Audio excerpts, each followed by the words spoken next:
I learned one goddamn thing. There's no such thing as an unqualified white man.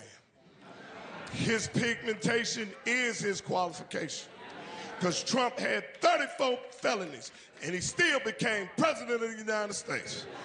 I know R. Kelly in jail mad to the motherfucker. I only had 4 when you won't let a nigga sing a song.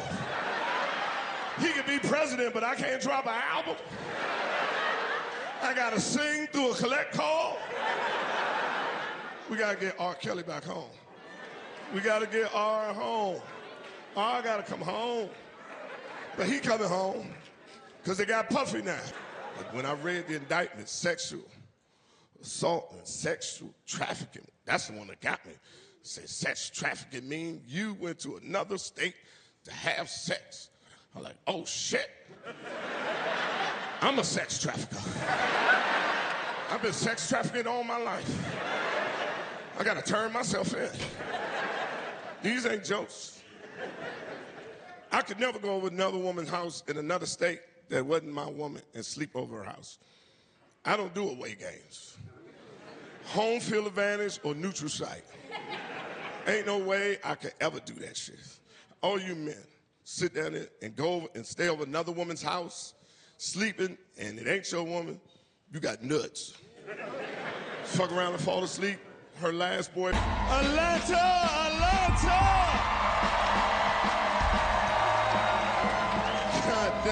God damn it. I love Atlanta, this is where I started. God damn it, this is my comedy home. God damn right, this is my comedy home. I live in LA right now. Yeah, that motherfucker was on fire. Everything was burning. My boys called me and said, Quake, did you lose your house? I said, not to the fire. Divorce took my goddamn house. I can still see that motherfucker. I was praying to God, burn that motherfucker down, God. Give me the justice that the courts refused to do. When I got out the military, they said Atlanta is the mecca for black people.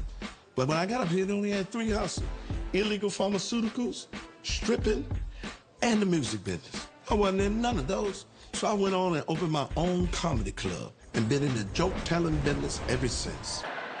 I was in Portland, man, and I go to Portland. And when I go to Portland, I'm surprised because I have never seen so many struggling white people in my life. Just laying homeless on the ground, just like it's sofas or they're at the Ritz-Carlton. I'm just stepping over them. Look at God. I thought it just was us. It was like New Jack City, man. I'm telling you, the Carver, they was all on drugs and just good white folks. You could just tell they had mothers and fathers and dreams. One white homeless dude came to me and said, brother, can you spare $1? I said, absolutely not. You fight for crying sakes. Shake it off. Pull yourself up from your bootstrap. All you need is a shower and a suit, and you'll be my supervisor by tomorrow. These ain't jokes. I'm telling you, that's how it is. I seen a homeless dude with a girlfriend. Then I started thinking, you're a bad motherfucker, you're the bitch that live with you underneath the bridge. You are slinging some dick. You know how good your dick gotta be for a bitch to live with you outside, nigga. You got that You got that one hitter quitter that bitch gotta get her. That's an outstanding dick. And she was faithful, she was devoted. Cause it was raining outside. She was mopping up the motherfucker, keeping the water from going underneath the tent and shit. I said, what kind of dick do he got? She was under the bridge, dusting it. Had pictures of her begging for food. I said, what kind of dick do he got?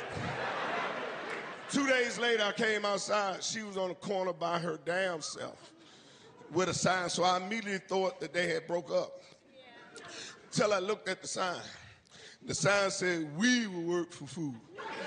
That's when I knew they were still together. I started looking for him to see where he was at.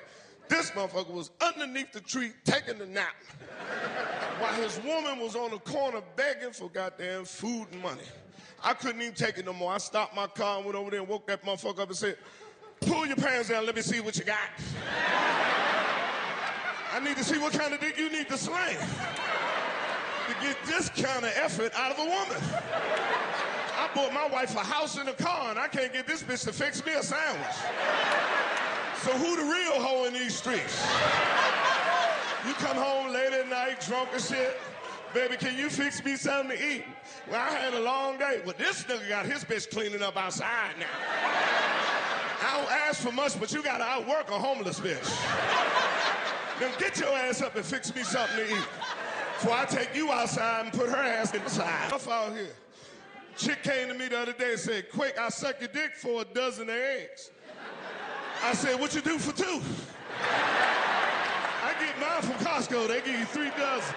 I give you 2 for that thing. Man, she sucked my dick and ate my groceries. I'm selling chickens now. Anytime she come over, you gonna get some chickens from me. These ain't just... I want to say this from the bottom of my heart. I think I speak for all black people. Good luck. That white man looking for you. You're hot right now. Split up. This ain't the time to be riding 6, 7 deep in a pickup truck. You gonna throw your ass up out of here. You don't know this white man like I do. Stay away from Home Depot. Don't pick up no lawnmower, don't move no refrigerator, don't you do none of that shit. That white man looking for you. And don't sell no fruit on the side of the road. He know goddamn well you don't get all that fruit for $5. And sell American food. Don't fuck with no tacos, enchiladas, none of that shit. And if you're gonna sell American food, make sure your ass know the condiments that go on it. Mayonnaise don't go on corn on the cob. Butter, salt, and pepper. These ain't jokes. I'm just trying to keep their ass in here. To myself, we still dying of illness they done already cured for. And it's the scary shit in the world, because certain people, you know something wrong with your body, but you don't go. See, me personally, I would hate for something be wrong with my damn body, and I never, ever do nothing about it. And then I just let it go and go, and then finally be rushed to the hospital, and doctor like, "Ooh, if you'd have got here 3 weeks ago, that shit was just in your ear. Where's that now? In your foot. How long I got? Tomorrow." It's the scary shit in the world. I get a physical every year. This year was no different. Doctor came in. I said, "How I'm doing, doc?" He said, "I got your lab result back. Everything is looking good. You just have one minor discrepancy." I said, "What's that?" He said, "Your PSA is high." I said, "What's that?" He said, "That's an indicator of your prostate. You being a black man, prostate cancer is prevalent in your community. What I need you to do is go back and see the reception, make another appointment, come back. I'm going to do a prostate exam along with your physical. I'm running behind about a month and a half. I should be able to get to see you then." I'm like, "Fuck that nigga. We doing this shit today. I got Obamacare, nigga. Put that shit on the bill.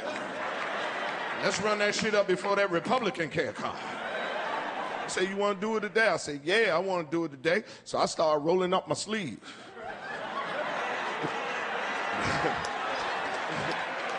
Yeah, he laughed just like that. He said, "No, we don't do no prostate exam like that." I said, "How you do it?" He said, "We do that with a rectum exam." I said, "Well, I don't think I got that on my Obamacare." I said, "I don't think Barack could do that shit to me." He said, "Just go in the other room. It's a gown behind the door. Take your clothes off, put the gown on, and come on back out. We can do the procedure." I'm going to tell y'all right now, my people from D.C., I have been rich my whole life. And I'm not talking about monetarily. I'm talking about rich of the blessing of my God. Been on this earth 58 years. I have never spent a night in a hospital. I have never had no surgery. I ain't never had no broken bones other than this wrist right here riding that raglass bike my daddy gave me. So I don't know shit about no hospital. So when he told me go take my clothes off and put the gown on, I did it. And I put the motherfucker on. But it was too small. It wouldn't close. So I stuck my head behind the door and said, "Hey, doc, I need a bigger gown. This motherfucker ain't going over my stomach." He said, "No, you got it on wrong. Turn it around." I said, "I'll be damned. I know I'm wearing this gown right. Because if it's between my dick and my ass being out, my dick already understands. The ass is always covered. And every part of my body know that rule. If I only got one sock, fuck my foot. That motherfucker going down the crack of my ass. And if we doing a rectum exam, I know I'm wearing this gown right. Because you're going to have to lift this bitch and let me know this about to go down. I ain't just going to leave it open for you to come in there when you feel like it. I don't know what kind of... I don't know what kind of patience you be having with the head down, ass up. But I ain't that kind of patience. I need a head start, a warning. 10, 9, 8. Oh, shit. My ass is getting a little chilly. It must be time for him to do it. So I knew I had the gown on right.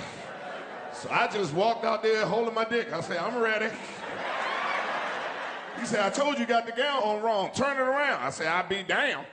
He said, fuck it, just bend down and look over there. I said, I don't like how you said that. You need to take that bass out your voice. You're a little too angry to be fucking with my ass right now. I think we need to reschedule this appointment. And if you're gonna keep arguing like this with me, I need to put my drawers on. I don't like to argue with no nigga I ain't got no drawers on. You got your drawers on. Why can't I put my drawers on? So I went on and bent back over. Come on, let's get this bullshit over with. This nigga gonna say, stay still. I said, shit. You better hit this motherfucker while it's moving. I told you I'm scared. My leg is shaking because I'm afraid. So I looked over my shoulder. This motherfucker put gel on 3 fingers. I jumped the fuck up. He's like, what's wrong? I said, let me see what finger you gonna use. Oh, you ain't using that finger with that fucked up knuckle. I wish you would try to put that big ass knuckle in my ass, that football knuckle you got. I ought to whoop your ass for trying to put that motherfucker on. Your pinky you got should be able to find what you're looking for. I ought to whoop your ass, Doc. I'm gonna ask you one more time. Are you sure this is the only way you can check my prostate? Because if I go home and I Google and I find this another test, I'm gonna come back here and whoop your motherfucking ass in front of all this equipment. So I went on and bent back over. Come on, let's get this bullshit over with. He lifted up my gown. I say, oh, shit. It's about to go down. And he lifted it up and he broke me off. I'm like, ooh, goddamn. He said, don't worry, it ain't gonna take long. I said, you ain't got long. Hurry up and find what you're looking for. He kept moving his finger in and out my ass. I said, fuck it, take your finger out my ass. If I got prostate cancer, leave it in there. I'm just gonna have to take it up with the Lord. But you ain't just gonna rotate your finger in and out of my ass like this no more, sir. Take your finger out of my ass immediately, sir. Stop right now. No means no, sir.